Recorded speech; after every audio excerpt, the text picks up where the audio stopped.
tema para hoje. Nós temos aí o tema de hoje, da palavra. Vamos ler comigo, repitam comigo: oração, o caminho para uma vida de renovação. Mais uma vez, repitam comigo: oração, o caminho para uma vida de renovação. Quantos aqui querem experimentar momentos de renovação? Não, eu não esperava essa resposta não. Eu esperava que você dissesse: eu quero experimentar uma vida de renovação. Não momentos, lapsos, não. Nós queremos uma vida de renovação. Um momento é bom, irmão, mas uma vida é melhor ainda. Amém? Então eu sei que vocês foram obedientes. Nós vamos fazer de novo. Quantos aqui querem viver, ter realmente uma vida intensa de renovação espiritual? Pode dizer amém? Isso mesmo. Então temos uma vida e não há como termos uma vida de oração, uma vida de renovação desassociado da oração. Então essa palavra, eu quero trazer essa palavra de ensino com uma linguagem muito simples, de tal forma que as crianças que estão aqui, os adolescentes que estão aqui, os novos convertidos que estão aqui entendam facilmente que é possível você desenvolver uma vida de oração. Amém? Abra comigo sua Bíblia em Efésios capítulo 6, versículo 18, é o versículo dessa noite. Efésios capítulo 6, 18.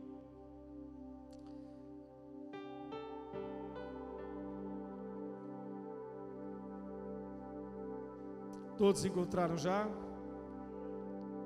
Aqui diz bem assim, no versículo 18: orem no Espírito em todos os momentos e ocasiões. Amém? Repitam comigo: eu devo orar no Espírito em todos os momentos e ocasiões. Então, aqui está definindo claramente que a oração deve ser algo diário. Amém? A nossa oração deve ser algo diário. Então, se nós de fato queremos ter uma vida de renovação, nós precisamos cultivar diariamente uma vida de oração. E essa oração, você não pode viver por meio da oração dos outros. Você tem que construir uma vida baseada na sua própria vida e experiências de oração. Amém? Não é só ter aquele hábito das pessoas que estão às vezes ainda crescendo e sempre está dependendo de uma oração, de imposição de mãos de alguém. Mas à medida que você vai crescendo em Deus, à medida que você vai crescendo também na idade, como um adolescente, como uma criança, que a criança ou adolescente muitas vezes vai recorrendo ali aos pais, não é? Para que os pais estejam orando, cobrindo-os de oração pelas suas necessidades, ou até mesmo um novo convertido que vai ali recorrendo sempre àquele que é mais experiente, para que ore pelas suas demandas, pelas suas necessidades de oração. Tudo isso é importante, sim, no início da caminhada, mas nós precisamos avançar, crescer na nossa vida de oração, e não somente crescer, mas como termos uma qualidade na nossa vida de oração. Amém, queridos? Eu lembro quando eu casei com Sandra, eu já era pastor, ainda claro que estava ainda crescendo ministerialmente, mas ela era nova convertida, Sandra.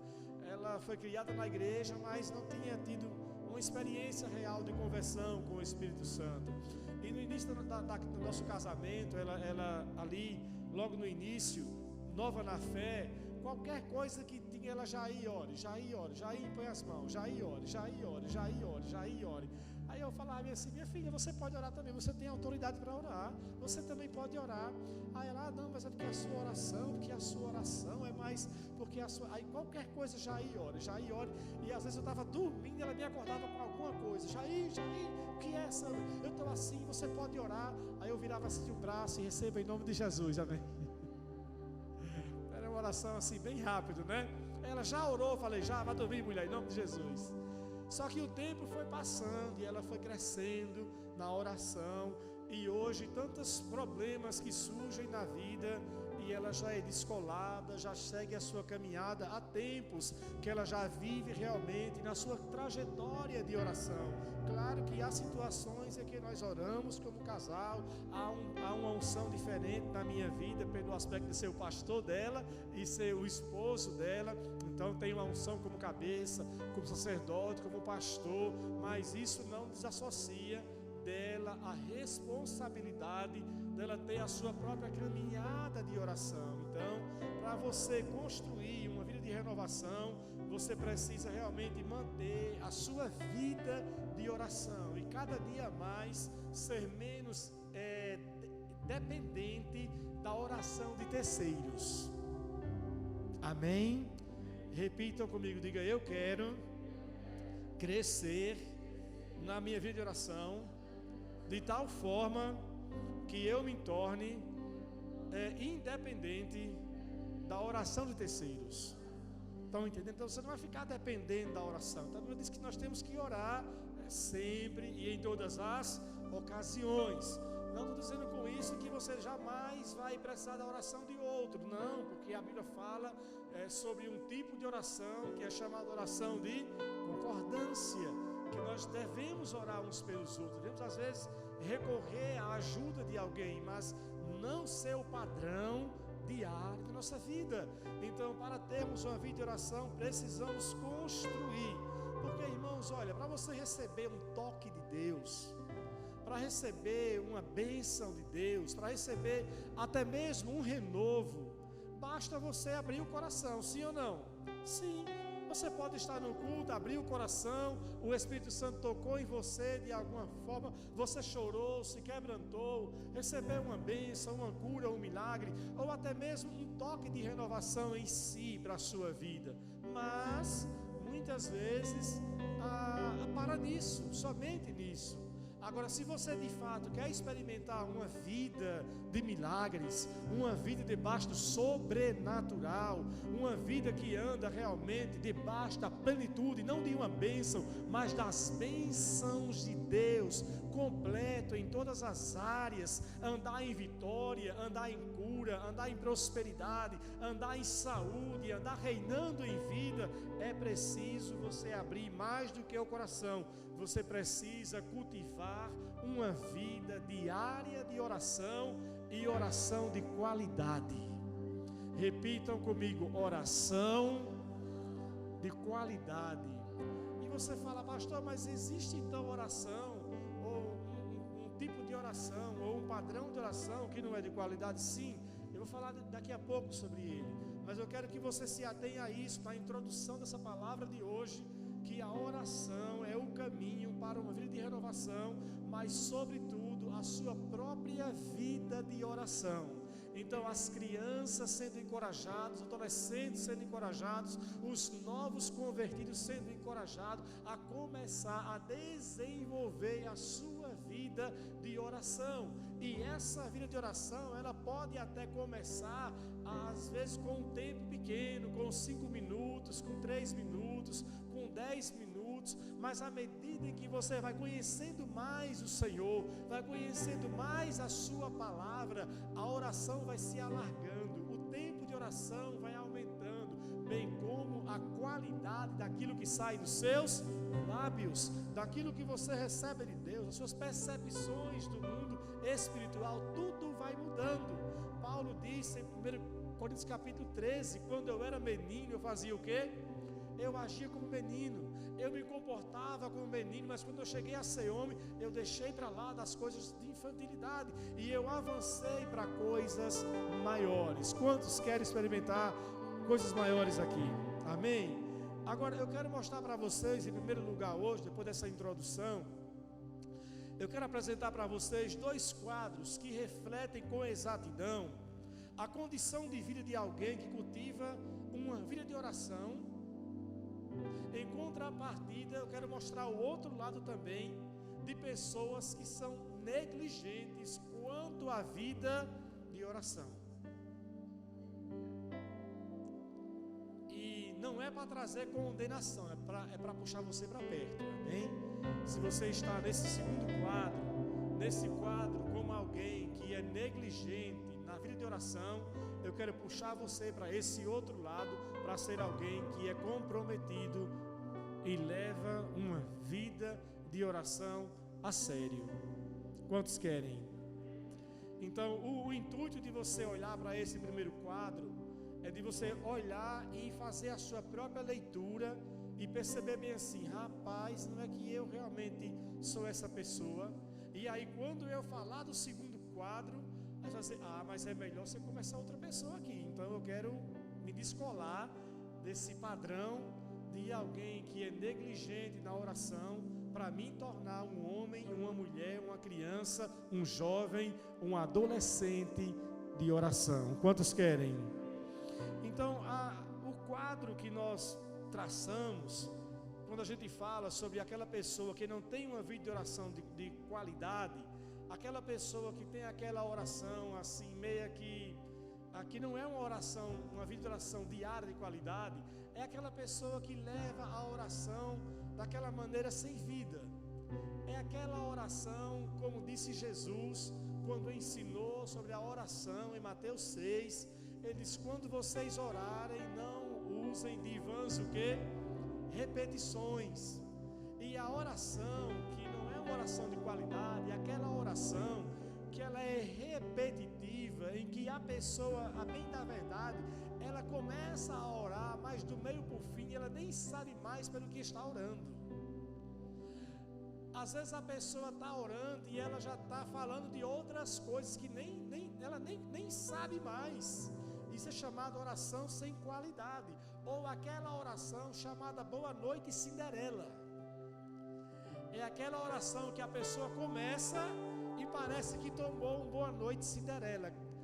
Acho que os adolescentes não sabem o que é uma Boa Noite Cinderela.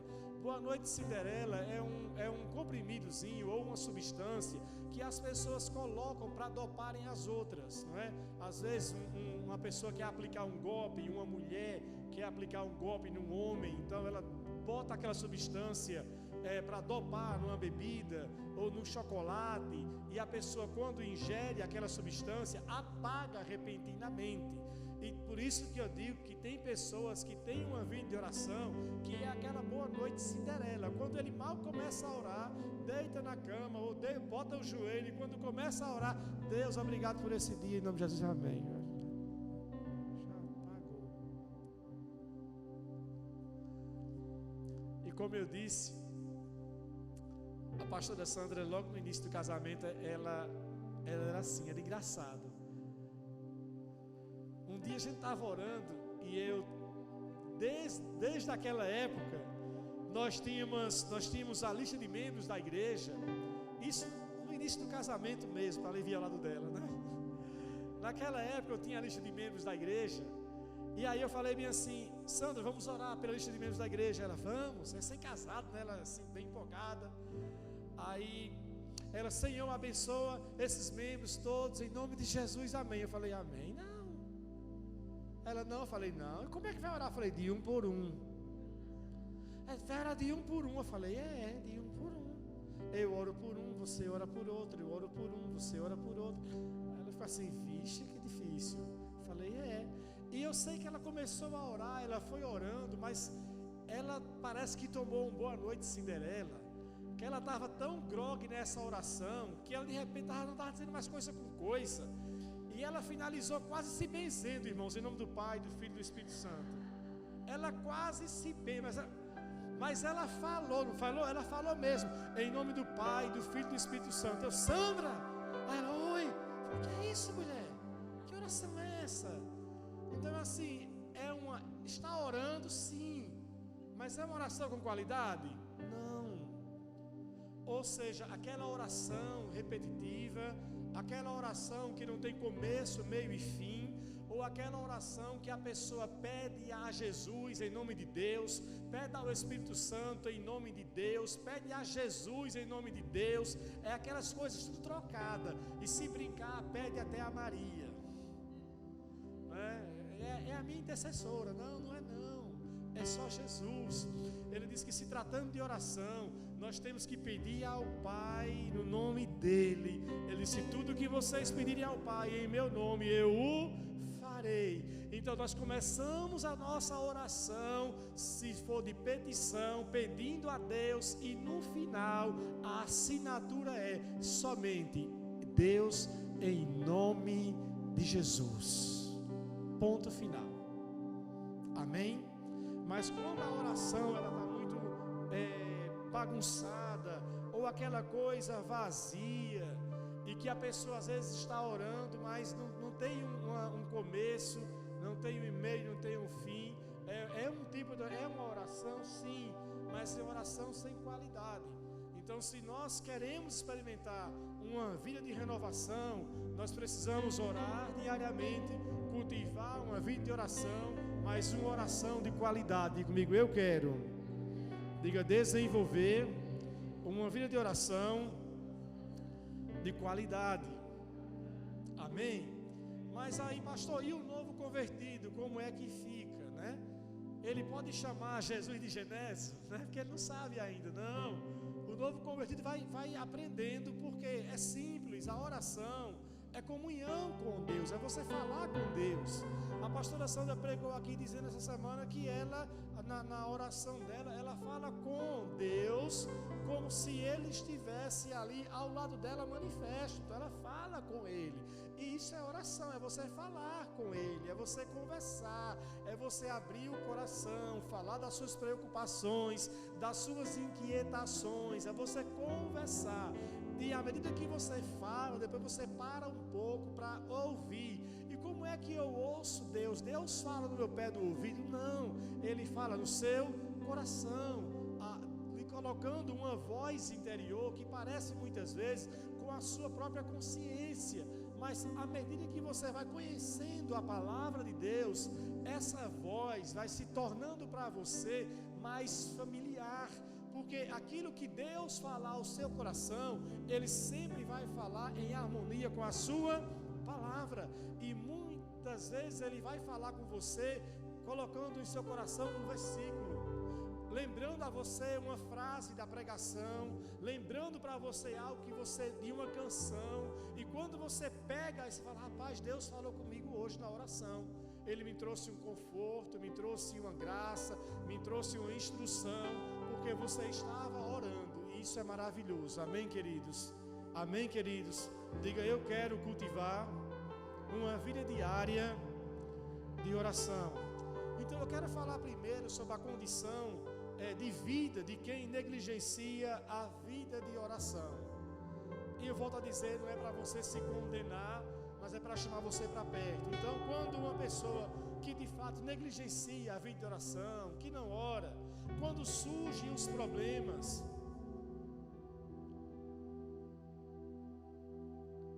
a primeira coisa que ela começa a fazer é tentar resolver os problemas e superá-los sempre na esfera natural. Tipo assim: eu vou resolver, ou vou atrás de alguém para que resolva. Uma pessoa que negligencia a vida de oração, a sua primeira opção na oração nunca é buscar primeiro quem? Deus. Sempre é buscar outras alternativas, ou superar, resolver os problemas sempre na esfera natural. E só se volta para Deus ou para a oração quando não lhe resta mais nenhuma opção. Depois que bate todas as portas, depois que leva não tudo quanto é lado, depois que já está no fracasso total, no desânimo total, aí quer se voltar para a oração, e muitas vezes não consegue ter êxito na oração, porque já chegou diante de Deus completamente abatido. E aí, além de Deus ter que lidar com um problema, Ele tem que lidar com você para levantar você. Por isso que não é bom negligenciar a vida de oração. Amém? Quando a pessoa negligencia a vida de oração no auge da adversidade, ela entra em uma gangorra emocional. E essa pessoa, ela é tomada por todo tipo de sentimentos. E à medida que o tempo vai passando e o problema e a adversidade não vai sendo resolvida, esses sentimentos que vão aflorando, elas começam a moldar o ser dessa pessoa. Os irmãos estão entendendo? À medida em que a pessoa ela vai passando por adversidades ou uma crise de trabalho, adolescente nos estudos, uma relação com os pais, uma relação de namoro, uma relação frustrada de relacionamento, ou até mesmo algo que não deu certo, uma aquisição, algo que a pessoa não conseguiu realizar, não conseguiu ter, não conseguiu conquistar, ou um diagnóstico médico, ou uma enfermidade, ou uma doença, e quando a pessoa, ou um desemprego, ou a falta do próprio emprego, a pessoa não conseguiu emprego, entrega currículo, faz entrevista, faz uma seleção, está na reta final e fala, agora vai ser a minha vez, e acaba não acontecendo, aquilo que vai se postergando, que vai demorando, então a pessoa vai entrando em uma gangorra emocional, e os sentimentos vão aflorando, e ele vai moldando o ser dessa pessoa. Então essa pessoa agora começa a ser alguém bem mais assim, fechado ou chateado, o que não era assim antes, mas agora por causa desse problema, desses sentimentos que afloraram, tantas decepções, vai levando a pessoa para uma tristeza profunda, e a pessoa passa a viver em solidão, começa a evitar outras pessoas, e se alguém chega para contar uma bênção, a pessoa tem aquela crise de ciúme assim, não quer nem ouvir, tipo assim, por que essa pessoa conseguiu e eu não? Por que deu certo para ele e não deu para mim? Por que ele consegue e eu não consigo? Então começa a se sentir condenado, eu acho que Deus não me ama, que não adianta ir para a igreja, que não adianta buscar a Deus, que não adianta, e aí começa a entrar em uma crise profunda, e essa crise vai afetando não só a pessoa, e ela vai também se deixando fazer com que ela também afete os outros que estão à sua volta, e aí o humor é afetado, a paciência é afetada, e a pessoa se torna agora irritável, que até o cachorro paga o pato. O cachorro que antes não incomodava, incomoda, a televisão incomoda, o silêncio incomoda, o barulho incomoda, o gato incomoda, o passarinho incomoda, o bater de panela incomoda, qualquer coisa incomoda, e não é nada diferente do que acontecia antes na dinâmica da casa, é porque a pessoa não está bem emocionalmente, e agora, por ela não estar bem, ela está sendo afetada por tudo que está acontecendo em sua volta. Ela não consegue mais enxergar o céu azul, ela só enxerga nuvem, escuridão e dificuldade, e daqui a pouco o que começa a sair dos seus lábios é somente murmuração, desânimo e incredulidade. Eu não consigo, não vai dar certo, eu não vou resolver, não tem jeito, não tem jeito, não tem jeito. E quando pensa em orar, é rapidamente desencorajado pelo diabo. Basta o diabo lançar um dado que a pessoa fala, eu vou orar mesmo não. Basta o diabo dar uma sugestão, basta o diabo colocar uma seta, que a pessoa está tão vulnerável que a seta entra e suga todas as forças. Se você se sente assim, eu quero dizer para você que a oração pode tirar você desse lugar nessa noite. Se você de repente está sendo essa pessoa em que você mesmo não está se conhecendo, você mesmo está se achando assim, rapaz, eu estou me tornando uma pessoa que eu até mesmo estou me estranhando, eu não era assim, por que eu estou agindo assim? Eu sou um cristão e parece que eu não sou cristão. Se você se sente assim, há uma saída para você, e a saída é começar uma vida diária de oração. Amém? Ainda que o diabo lhe perturbe, ainda que os seus sentimentos estejam todos aflorados. Davi passou por isso, Asaf passou por isso, por crises.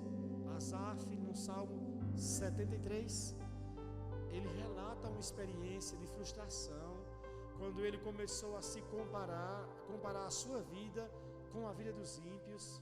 E ele começou a pensar assim: por que é que para eles, que parece que para eles tudo é mais fácil? Porque parece que eles fazem tanta coisa errada, dá tudo certo. E eu que estou servindo a Deus, adorando, fazendo a coisa certa, parece que comigo só dá tudo errado. E ele começou a entrar em conflito. Mas ele disse bem assim: até que eu entrei na casa do meu Deus. E quando ele entrou na casa do Senhor, na casa de oração, no lugar de milagre, no lugar de transformação, no lugar de paz, no lugar de refrigério, no lugar de descanso, a perspectiva dele mudou. O mundo em sua volta era o mesmo, mas o seu coração mudou. E ele disse bem assim: não, eu não vou ponderar por essa ótica não, peraí. Não, mas a vida deles é passageira, a conquista deles é passageira, a minha é eterna. Eu tenho algo melhor. Quem eu tenho no céu senão a Deus? O que é que tem na terra mais importante do que Ele? Não há nada nessa terra mais importante do que Deus, e eu o tenho na minha vida. Eu tenho Deus, então se eu tenho Deus, essas coisas são passageiras. E Asaf então passou a olhar para as coisas de outra perspectiva. Por quê? Porque ele saiu desse lugar de condenação, desse lugar de desânimo, e ele foi para um lugar de oração. E eu quero que você também venha ou vá para esse lugar de oração. Essa palavra de hoje é uma palavra de encorajamento para você. Diga: eu quero esse lugar de oração. Porque aquela pessoa que cultiva uma vida de oração de qualidade, ela vive o oposto de tudo que foi citado acima. A pessoa sabe que Deus é a fonte e a solução, não importa o tamanho do problema. Amém? Diga: Deus é a fonte e a solução, não importa o tamanho do problema. Mais uma vez, repitam comigo, diga: Deus é a solução para todo problema, não importa o tamanho. Diga: Ele é a solução. Amém? Então, seu primeiro passo, sua primeira decisão tem que partir sempre dessa ótica. Não, eu vou buscar a Deus, vou buscar a sua instrução, eu vou buscar a sua palavra, e mediante a palavra que Ele me der, mediante a sua instrução, eu farei, eu buscarei. Você veja que aquele que negligencia, ele primeiro faz tudo, e Deus ou a oração é a última opção. Mas aquele que cultiva uma vida de oração diária, não. A sua primeira coisa, o seu primeiro pensamento é Deus. Deus tem uma saída, Deus tem uma solução, Deus é um Deus de milagre, Deus abre a porta, Deus é a solução. O que disse Abacuque, falando sobre oração, ele disse: ainda que a figueira não floresça, ainda que o produto da oliveira fale, todavia eu me alegrarei no Senhor e exultarei no Deus da minha salvação. Ele é a minha força, Ele é a minha alegria, Ele é a minha paz, Ele é a solução, Ele detém um milagre, nele está a solução para tudo. Então nós precisamos, irmãos, olhar para Deus dessa forma, como aquele que é capaz de fazer infinitamente mais, além de tudo aquilo que pedimos ou pensamos. Mas nós precisamos diariamente estar nesse lugar de oração. Eu não falo isso me gloriando, eu falo isso como seu pastor, para ser um exemplo para você. E agora a pastora Sandra, como mulher madura, tantas coisas que surgem em nossa vida, e sempre o que há nos nossos lábios é solução em Deus, é Deus faz milagre, é Deus resolve, Deus abre, Deus cura. Você nunca vai ver saindo dos nossos lábios nenhuma outra palavra, se não for palavra de vida, de encorajamento, de ânimo, encorajando você a orar. Ore porque Deus responde, ore porque Deus faz, ore porque Deus tem a solução, ore porque Deus abre a porta, ore porque Deus provê. Deus é Deus de provisão, Deus é Deus de cura. Amém?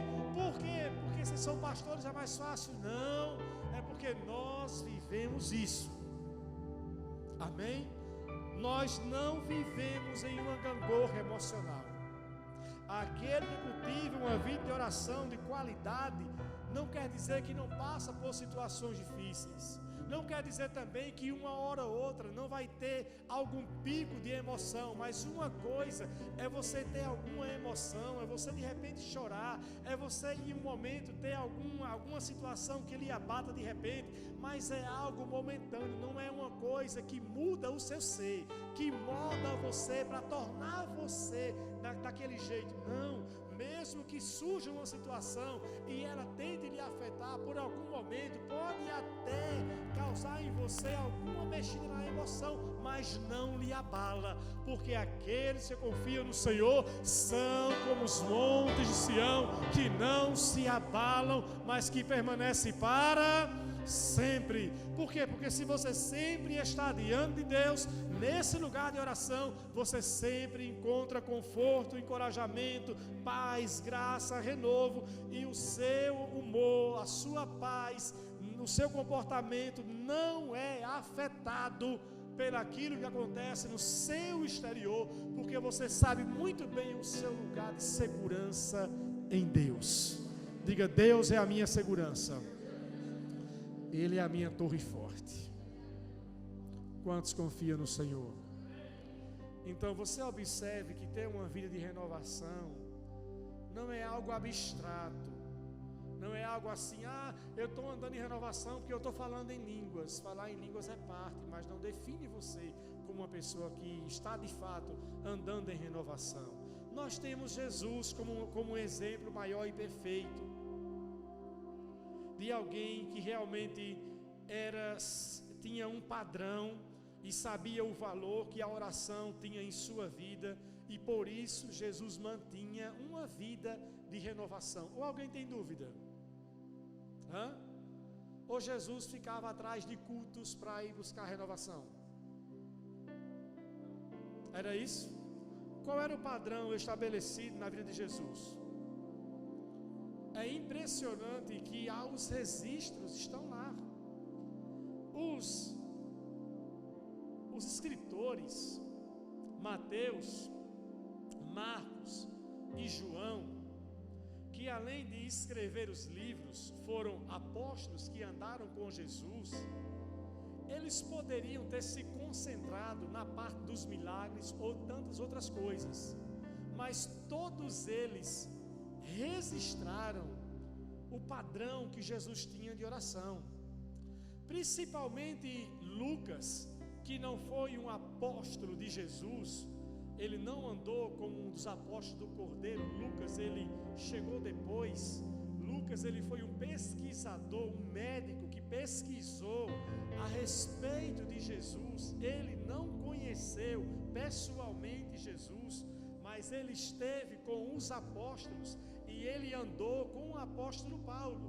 E Lucas, sendo esse homem tão analítico, um médico, alguém tão pesquisador, tão sábio, ele também não focou a sua pesquisa somente nos milagres, até porque Lucas foi aquele que mais registrou a vida de oração de Jesus. Por quê, irmãos?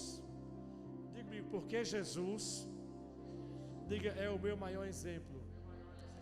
Em Lucas capítulo 4, a Bíblia diz que Jesus, ele foi batizado no Rio Jordão, e ao ser batizado no Rio Jordão, a Bíblia diz que o Espírito Santo veio sobre ele, e ele foi cheio do Espírito Santo. E aquele era o momento de Jesus começar o seu ministério. E o que poderia fazer Jesus, irmãos, naquela hora? Já que ele agora estava cheio do Espírito Santo, a primeira coisa que ele poderia pensar era bem assim: agora eu vou sair por aí pregando o quê? A palavra. Mas a primeira coisa que ele fez foi ir para um tempo a sós com o Pai de quê? De oração e jejum. Olha que interessante. E ali ele passou quantos dias? 40 dias e 40 noites em jejum. Absoluto? Não. Parcial. Ele estava bebendo água, mas durante 40 dias não comeu nada. Por que, pastor, o senhor afirma que ele estava bebendo água? porque a Bíblia diz que depois dos 40 dias ele teve fome. E se ele não tivesse bebido água, com certeza ele teria mais sede do que fome. Então ele estava bebendo água, então ele não tinha sede, mas ele tinha fome, muita fome. Mas mesmo depois de 40 dias jejuando e tendo aquele confronto com o diabo, sendo desafiado ou tentado pelo diabo, a Bíblia diz que no versículo 14 de Lucas, que Jesus ele saiu do deserto cheio do poder do Espírito. Amém? Ou seja, ele entrou com uma medida de unção e saiu com uma medida maior ainda. Ele foi esticado na unção. Amém? Ele recebeu muito mais de Deus. Isso mostra para nós, irmãos, que ainda que você tenha recebido aqui um renovo na sua vida, um enchimento, um toque de Deus especial essa semana, em um dia ou outro que você de repente tenha vindo, ou até mesmo só hoje, nesse dia que você fez, ele não é suficiente para sustentar toda a sua caminhada. Você vai precisar amanhã fazer o seu beabá, ter a sua vida diária de oração, ter o seu tempo a sós com Deus. Você não deve levar assim, não, eu tive 8 dias de bênção, amanhã eu estou de folga. Amanhã eu não vou ler a Bíblia, amanhã não tem culto à noite, amanhã eu vou me encher de coisa, amanhã vai ser bom demais, amanhã eu vou botar em dia a novela, o Big Brother e tanto mais essas coisas, porque eu perdi tudo essa semana. Não, aqui foi um momento prepulsor para você, que impulsionou você, que projetou você para mais de Deus. Então amanhã você vai dar continuidade. Essa semana para mim foram 8 dias que eu tirei jejuando, pelo menos uma refeição eu tirei de jejum toda essa semana. Eu aproveitei para ler, então eu li Atos, eu li Romanos, 1 e 2 Coríntios, Gálatas, Efésios e Filipenses. 8 dias que eu intensifiquei a minha leitura, a minha oração e o meu jejum, e isso me colocou novamente em um ritmo que agora eu não posso pensar assim, não, só vou fazer um outro tempo de jejum lá para julho. Não, foi um impulso para a minha vida e para a sua vida. Foi isso que Jesus fez. Então nós temos vários registros na Bíblia de Jesus orando, e esses registros é para nos encorajar. Amém? Quantos querem ser encorajados? Vamos ver como Jesus ele ia orando. Irmãos, é impressionante, porque os registros eles são pegos em situações bem diferentes. Por exemplo, em Lucas 4:42, eu não vou abrir para a gente não estourar o tempo e a gravação, mas você pode assistir a gravação de novo e ir lendo e estudando. Em Lucas capítulo 4, diz que Jesus ele saiu para orar logo cedo. Ao amanhecer do dia, Jesus se retirou para um lugar para orar. Por que Jesus fez isso? Porque ele já sabia que aquele dia seria um dia muito agitado para ele. E de fato foi um dia agitado. Então quando você já tem a perspectiva de que de repente aquele dia, a segunda-feira, a terça, ou a quarta, ou a quinta, ou a sexta, que aquele dia vai ser um dia para você puxado na escola, que você vai estudar, vai ter que fazer algo, tem que trabalhar e estudar, que você vai ter um dia mais intenso, mais puxado, com mais trabalho, com mais reuniões, com responsabilidade, ou que você vai ter mais afazeres domésticos, e que você é aquele dia que você passou a semana todinha acumulando roupa para lavar, a semana de renovação, você acumulando aí, né, as coisas para fazer em casa, e foi acumulando roupa para passar, e agora você vai então, rapaz, amanhã segunda-feira vai ser puxado. Então quando você já sabe que o seu dia vai ser puxado, então não adianta, irmão, você já tem que separar o dia mais cedo, para separar o seu tempo de oração mais cedo, porque se você deixar o dia andar e deixar para orar somente no final do dia ou no final da noite, não vai ser outra oração senão boa noite Cinderela. É ou não é verdade? É ou não é verdade? É. Então se você sabe que o seu dia vai ser assim, você já começa orando, já levanta mais cedo. Pastor, mas eu tenho dificuldade para acordar cedo. Não tem não. Não tem. Se disser que vai viajar, que vai para a praia, se disser que tem ali um negócio, um emprego, um concurso, que tem uma oportunidade de trabalho, uma coisa magnífica, uma entrevista, 5 da manhã, para ganhar 3.000 reais, eu tenho certeza que você vai levantar bem cedinho. Se tiver que pegar um avião e o avião não espera ninguém, e você tem que chegar pelo menos 1 hora ou 1h30 antes no aeroporto, você vai levantar cedo. Eu conheço pessoas que quando vão viajar assim de madrugada nem dorme. A noite anterior já está naquela ansiedade para viajar de avião, aquela coisa, ou para ir para um passeio. Não é assim? É ou não é? É. Por quê? Porque é o que você quer. Então Jesus, ele fazia assim. Se ele percebia que o dia ia ser puxado, ele já ia para a oração logo cedo.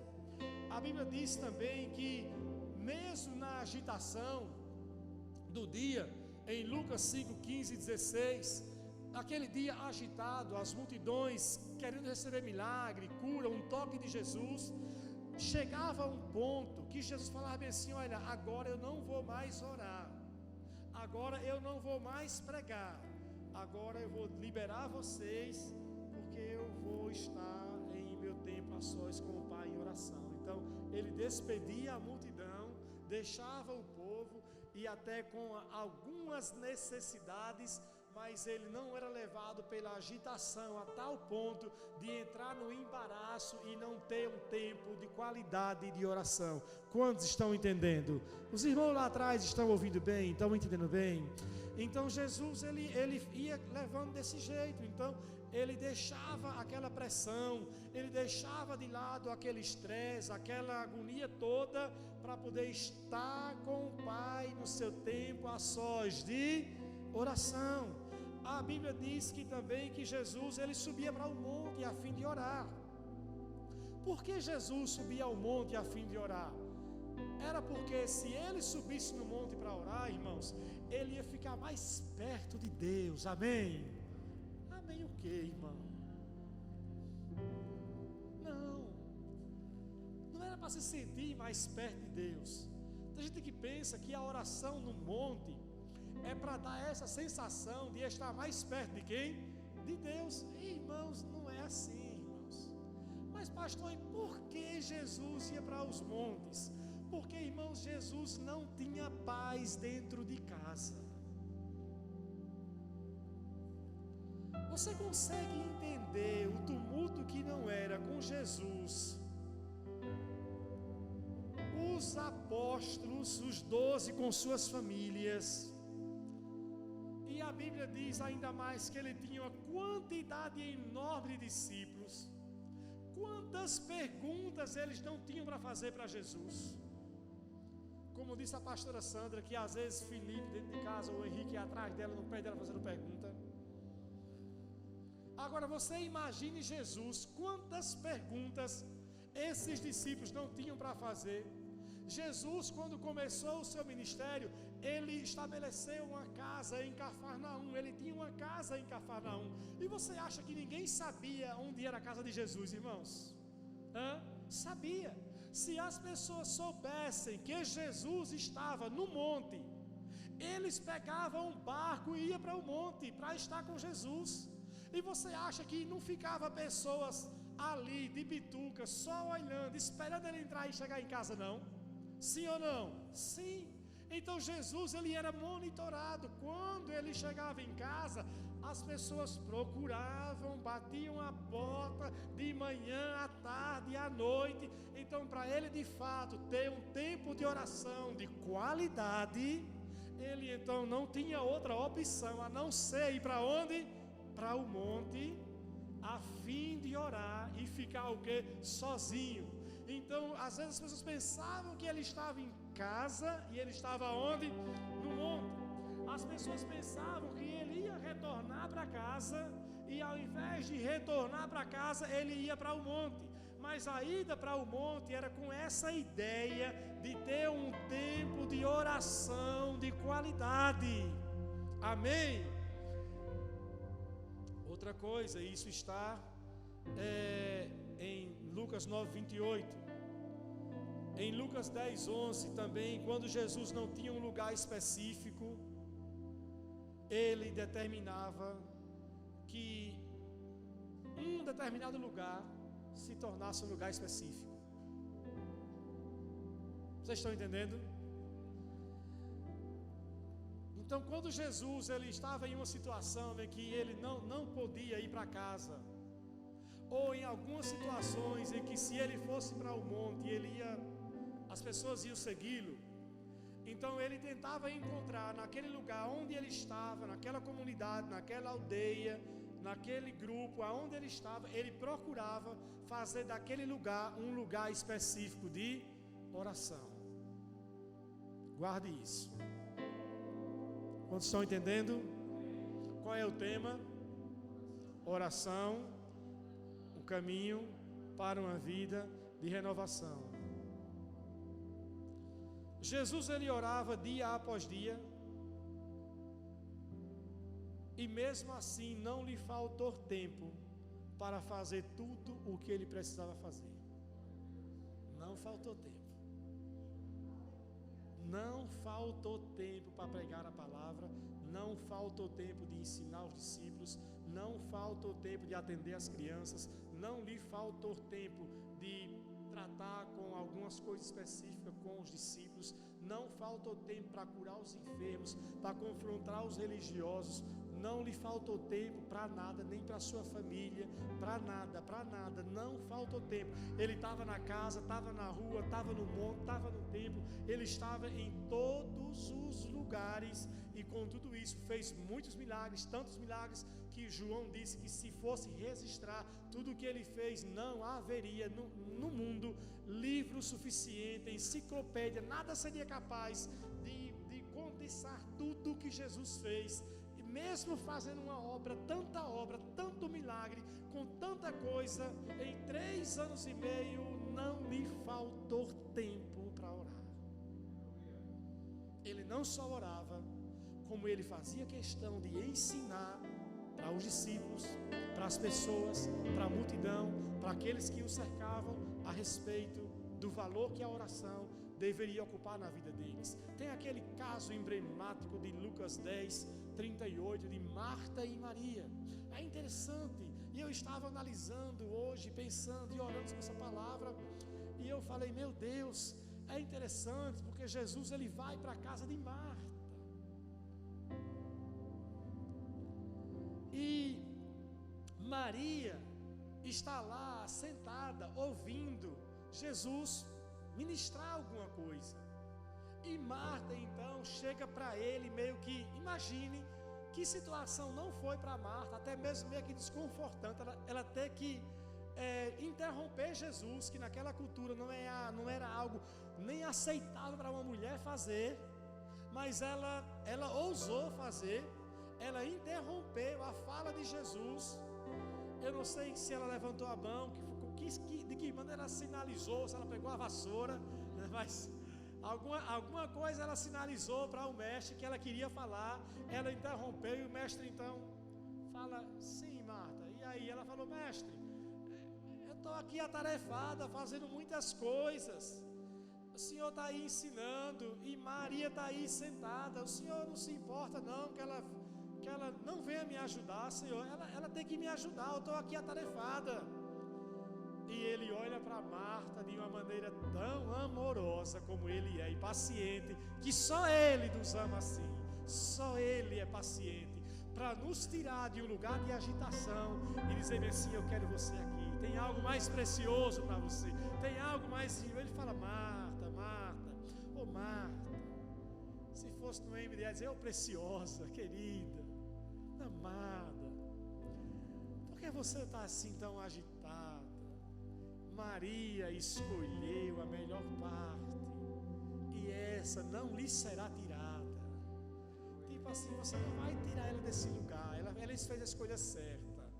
E a Bíblia não diz o que foi que Marta fez depois disso. Não diz se ela jogou a vassoura no chão e falou, tá, então eu vou virar sozinha, ou não diz se ela largou tudo e sentou, tá, também vou sentar também. Quero ver quando der fome todo mundo, né? Se ela foi assim meio azoadinha, estressadinha, ou se ela falou: é verdade, mestre, o senhor tem razão, me perdoe, eu vou me aquietar e vou sentar realmente aqui para ouvir o que o senhor tem a dizer. Sabe por quê, irmãos? Porque em Lucas não está registrado o que foi que Jesus estava ensinando. Pouco importa o que ele estava ensinando. De qualquer forma, o que saía dos seus lábios era vida. E aquela vida era mais importante do que qualquer outro a fazer que Marta tivesse para fazer, ou considerar que fosse mais importante para fazer. E essa é a chave que nós temos que pegar. Jesus então ele chamou a atenção de Marta. Marta, olha para cá, Marta. Essa parte não vai ser tirada. Ela escolheu a melhor parte. Esse lugar é o lugar certo. Ela tomou a decisão certa. Ela fez a escolha certa. Ela optou em priorizar esse lugar. E essa é a decisão certa. Sabe, muitas vezes você tem que fazer a mesma coisa. Muitas vezes, se você quer ter uma vida de oração, você precisa encontrar tempo. Talvez o tempo para você seja logo ao amanhecer, seja meio-dia, seja ao entardecer, seja no final da noite, ou seja até mesmo tarde da noite, se você é uma pessoa que é nesse novo padrão de comportamento que os jovens têm hoje, que eles dizem: eu sou noturno, né?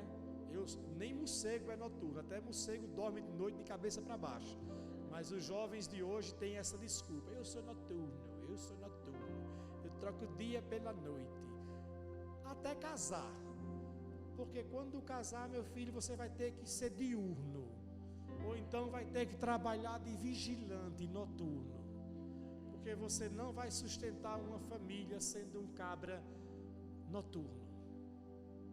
Mas seja o que for, você precisa encontrar tempo para ter uma vida de oração de qualidade. Amém? Você precisa encontrar um lugar reservado. Se você não tem um lugar, se a sua casa é uma casa cheia de criança, ou é uma casa agitada, e se de repente, como adolescentes que nós temos aqui, jovens, se os seus pais são pais agitados, que não lhe deixam você orar, e parece que quando você está orando, você está vagabundando, né? Se eles então brigam com você, não quer que você ore, então você tem que sair de casa e ir para um lugar. Vai para a Orlinha, vai para a ponte, basta a ponte, não é lá em cima não, tá? Vai para o parque da cidade, vai para o parque da sementeira, procura um lugar, vai na praia, procura um lugar reservado, ou até mesmo na sua escola, você separa um tempo na escola, vai para um lugar reservado, ou no seu trabalho, vai para um lugar reservado. Mas pastor, mas não tem nenhum lugar, se tranque no banheiro. E você pode fazer do banheiro o seu lugar de oração. Pode, pastor? Pode. E se Jesus voltar, eu estiver no banheiro? Não, irmão, você vai com banheiro, sem banheiro, com roupa, sem roupa. Não se importa com isso não.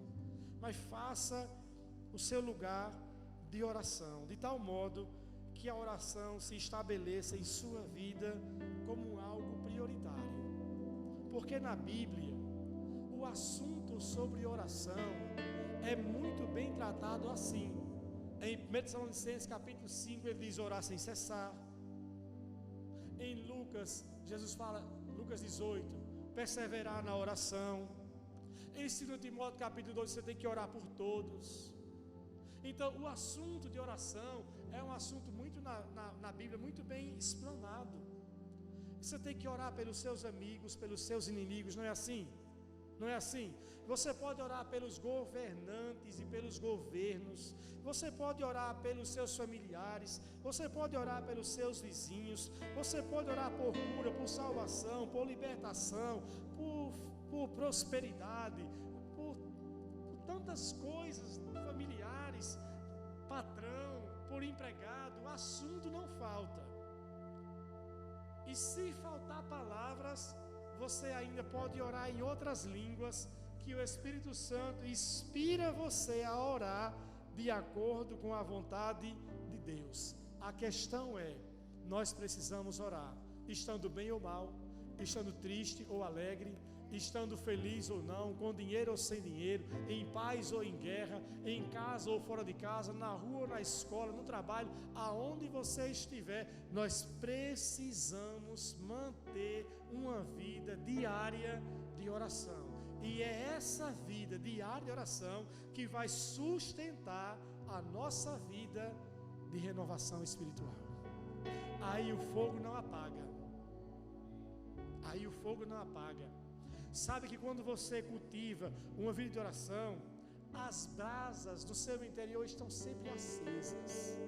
E não precisa muito, basta um pequeno sopro. E você já está, meu Deus, que bênção, já estou falando em língua, já estou me entregando, me derramando. Por quê? Porque as brasas já estão sempre o quê? Acesas. E em Levítico capítulo 6 é dito: o fogo arderá continuamente sobre o altar, com o altar do nosso coração, e não se apagará. Mantenha uma vida diária de oração, e você vai ter, de fato, não momentos de renovação, mas você vai ter uma vida de renovo, dia após dia, bebendo na fonte. E sempre que você bebe da fonte, o Senhor lhe dá algo novo. Quantos querem experimentar isso mais de Deus? Foram encorajados? O coração se abriu para entender mais a importância e a necessidade que a oração deve ter em nossa vida. Para Jesus, oração era uma questão de prioridade. Para Paulo, a oração era uma questão de necessidade. Jesus dizia bem assim: eu paro tudo o que for preciso para orar. Eu deixo de fazer qualquer coisa, mas eu não deixo de orar. E Paulo pensava como Jesus. Ele dizia bem assim: eu necessito de oração. Eu não vivo sem orar. E você vai ver nas epístolas Paulo falando quanto ele orava. Quando ele fala em 1 Coríntios capítulo 14 sobre oração em línguas, ele diz bem assim: eu oro mais do que vocês. Quando ele escreve para a igreja de Éfeso, quando ele fala com os cristãos de Gálatas, de Filipenses, Colossenses, ele diz bem assim: eu sempre lembro de vocês em minhas orações, e eu oro por todos vocês com alegria em meu coração. Falei, meu Deus, como Paulo era. Imagine como Paulo, ele valorizava a oração, como Paulo, ele tinha a oração como aquilo assim: eu preciso orar, eu preciso orar. Você já sentiu, irmão, essa necessidade? Dizer assim: eu preciso orar. Não é porque você está passando por um grande problema que você fala assim: eu preciso de oração mesmo. Não, eu preciso de orar porque eu preciso estar em comunhão com Deus. Eu preciso de orar, eu tenho que orar, eu tenho que orar, eu tenho que encontrar um lugar. Eu preciso de amigos, eu preciso de pessoas que se juntem comigo, que peguem firme comigo, que me ajudem em oração. Eu preciso ter parceiros e parceiras de oração. Você quer isso para a sua vida? Tome decisões hoje que vão colocar você nesse lugar.